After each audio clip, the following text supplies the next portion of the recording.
Hi everyone, welcome back to Techie Dialogue. In today's video, we're going to show you how to move emails to Archive folder in Outlook. It's a quick way to declutter your inbox and keep things organized. Step 1. Open Outlook on your computer or through your web browser. Find the email you want to move. This can be in your inbox or any other folder. Step 2.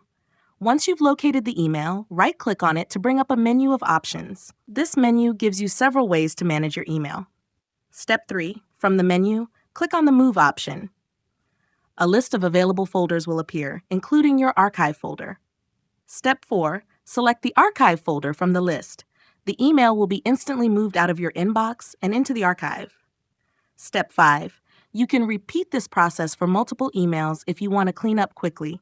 Using the archive keeps your inbox tidy without deleting anything important. Thanks for watching. Don't forget to subscribe to Techie Dialogue for more quick and useful Outlook tips.